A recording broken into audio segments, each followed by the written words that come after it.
In 1980, police found a man sitting on a curb next to John Lennon's body. He wasn't trying to escape. He was calmly reading a paperback novel. Within 10 years, that same book was found in the pocket of the man who shot Ronald Reagan and the man who murdered actress Rebecca Schaeffer. 3 shooters, 1 book. America decided Catcher in the Rye was an activation code for killers. But the truth is actually much darker than a mind control conspiracy. When The Catcher in the Rye was published in 1951, the panic started immediately. Not because of violence, there isn't any in the book, but because of something far more threatening to 1950s America: honesty. Holden Caulfield said "goddamn" and "bastard." He hired a prostitute. He smoked, drank, and told his teachers to go to hell. Worse, he looked at post-war American prosperity, crashed the suburbs, the nuclear families, the optimism, and called it all fake. People always clap for the wrong things, he observed. And to adults who'd survived the Depression and a world war, who'd built this gleaming new world specifically so their children wouldn't suffer, Holden's ingratitude felt like treason. The bans came fast. By 1960, schools across America were removing it from libraries. Tulsa, Oklahoma, Richmond, Virginia, San Jose, California. The reasons were always the same: obscene language, sexual references, moral corruption. One school board in California called it a filthy, filthy book. A parent group in New Jersey said it would turn children into criminals. Ministers warned their congregations.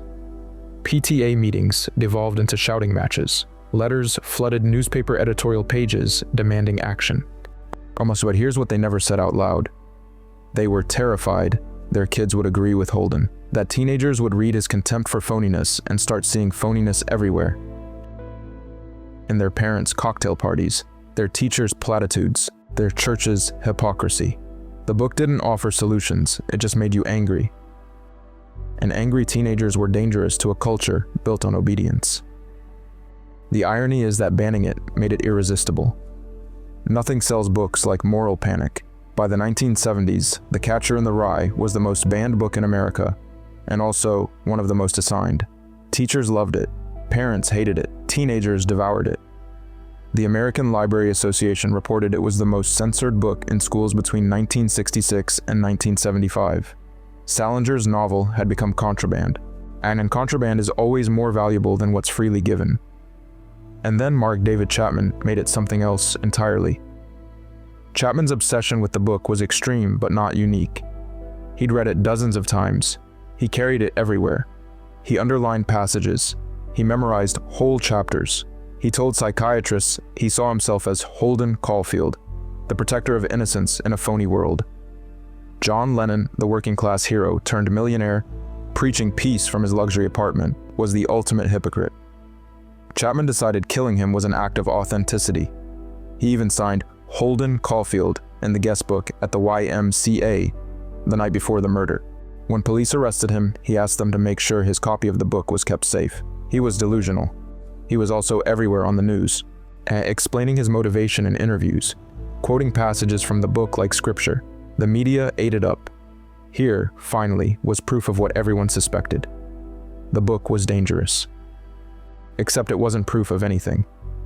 What nobody wanted to acknowledge was that Chapman was severely mentally ill, isolated, and spiraling for years before he fixated on Holden Caulfield. He'd attempted suicide. He'd been hospitalized. He heard voices. He drifted through jobs and relationships, never connecting, always watching from the outside. The book didn't create his rage, it gave it language. There's a difference, but that difference required nuance, and nuance doesn't sell newspapers. And it wasn't just Chapman. In 81, John Hinckley shoots Reagan. Copy of the book in his room. In 89, Robert Bardo kills Rebecca Schaeffer, book in his pocket. It looked like a virus, a paper-bound contagion spreading from one unstable mind to the next. The panic reached fever pitch. Schools that had kept the book scrambled to remove it. Parent groups demanded answers. Salinger, who'd been a recluse for decades, stayed silent. He never gave interviews. He never defended his work. He let the book speak for itself, even as the world decided it was speaking murder. The book was put on trial in the court of public opinion, and the verdict was guilty. But here's what the panic obscured.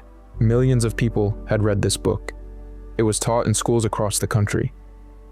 For every person who committed violence after reading it, there were hundreds of thousands who just read it and moved on. The pattern wasn't about the book. It was about young men who felt invisible, who built identities around feeling smarter than everyone else, who confused alienation with enlightenment. Holden Caulfield gave them a vocabulary, but the alienation was already there. The book became a Rorschach test. What you saw in Holden said more about you than about him. To a normal 16-year-old, Holden is a venting mechanism, a way to articulate frustration without acting on it, a pressure valve.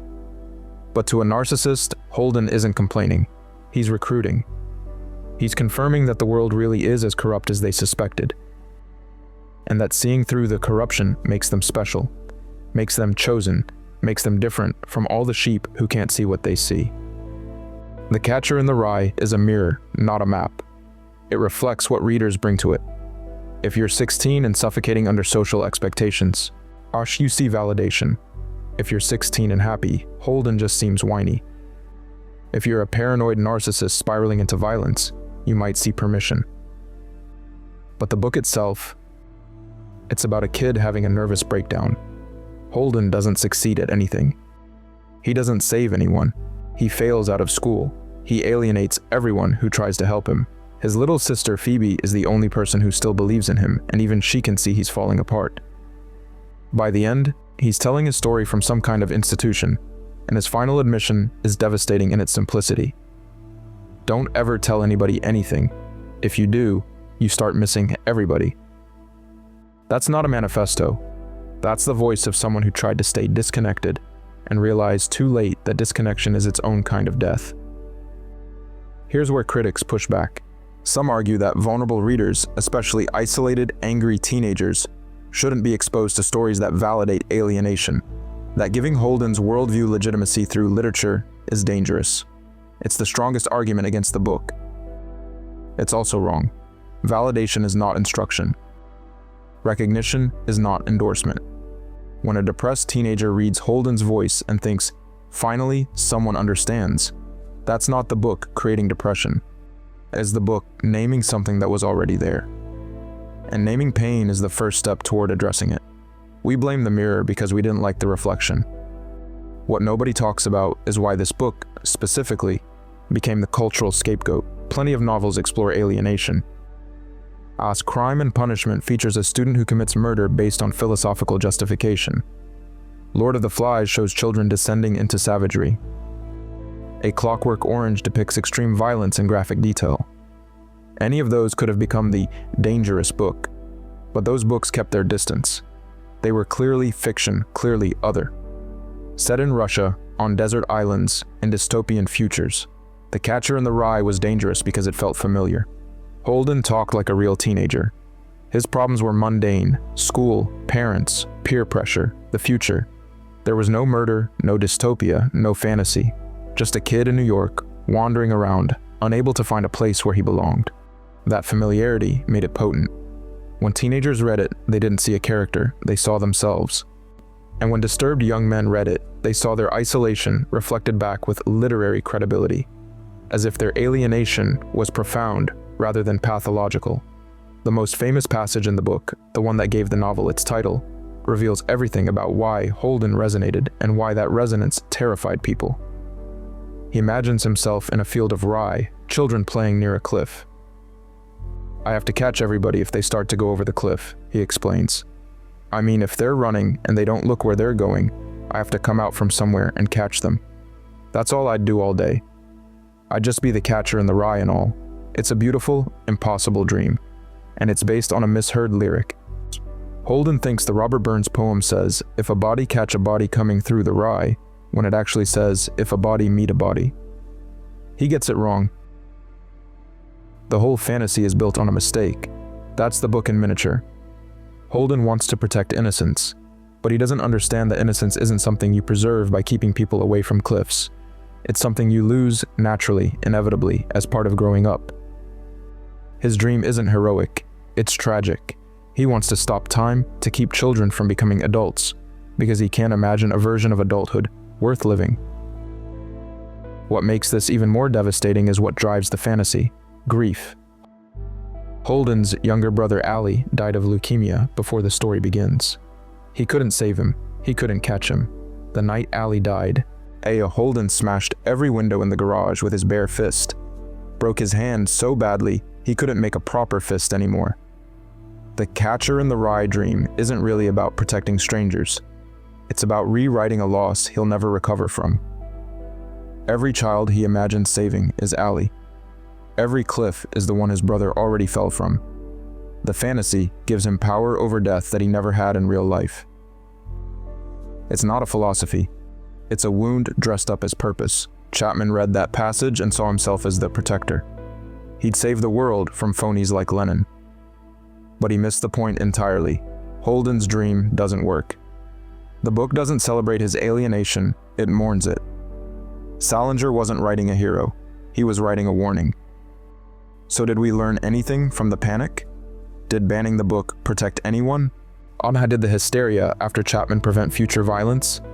No. The shootings continued. School shooters carried different books or no books at all. The common thread was never literature. It was isolation, rage, untreated mental illness, and access to weapons. But those are hard problems with no easy solutions. Blaming a book was easier. Blaming a book let everyone feel like they were doing something without actually doing anything. The panic did accomplish one thing. It taught a generation of readers that adults were more interested in controlling what kids thought than understanding why they were angry. It taught them that institutions would rather ban questions than answer them. It taught them that maybe Holden had a point about phoniness after all. The real legacy of the panic isn't about the book. It's about what society reveals about itself when it's scared. We panic when fiction gets too close to truth. We panic when young people recognize themselves in characters who refuse to adjust. We panic when art names things we'd rather keep unnamed. The Catcher in the Rye didn't create alienation, violence, or moral corruption. It exposed them. It held up a mirror to post-war America and said, "Look at what you're asking kids to become. Look at the performance, the conformity, the emptiness dressed up as success." And America looked at that mirror and decided the problem was the mirror. Here's the uncomfortable truth the panic never addressed. Holden Caulfield is still relevant because the world he criticized still exists. Teenagers still feel like phonies are everywhere. They still feel pressure to perform rather than exist. They still watch adults preach values they don't practice. The specifics have changed. Social media replaced cocktail parties, influencers replaced movie stars, but the underlying hollowness remains. If anything, it's gotten worse. At least in the 1950s, the phoniness was limited to your immediate surroundings. Now it's broadcast 24 hours a day, algorithmically optimized to make you feel inadequate. Holden Caulfield would have hated Instagram. He would have seen through it in a second, and a million teenagers would have agreed with him. The book endures not because it's dangerous, but because it's honest. And honesty, as it turns out, is the thing society fears most. Not violence in fiction, we tolerate plenty of that. But truth about how hollow our institutions can be, how alienating our culture can feel, how little space there is for people who can't or won't pretend. 70 years after publication, The Catcher in the Rye is still being banned. In 2020, a school district in Idaho removed it from the curriculum. In 2022, parents in Tennessee tried to get it pulled from libraries. The reasons are the same ones from 1951: language, morality, corruption of youth. The panic never really ended. It just got quieter. It just found new books to ban, new music to blame, new scapegoats to sacrifice. The cycle continues because it's easier than asking harder questions. It's easier than looking in the mirror and asking what we see. And 70 years later, we still haven't answered the real question. Why do so many young people feel so alienated that a book about alienation feels like the only thing that understands them? We'd rather fight about the book than fight about that. We'd rather debate whether Holden is a good influence than ask why so many kids need his voice in the first place. Mark David Chapman is still in prison. He's been denied parole 12 times. He still talks about Holden Caulfield in his hearings. He still thinks he understands the book better than anyone. But he missed the one line that actually matters. The one line that might have saved John Lennon if Chapman had actually read it, instead of just worshipping it. The mark of the immature man is that he wants to die nobly for a cause, while the mark of the mature man is that he wants to live humbly for one. Chapman wanted to die for a cause. He wanted to be remembered. He wanted to matter. But he never learned how to live. And that's the difference between understanding a book and being destroyed by one.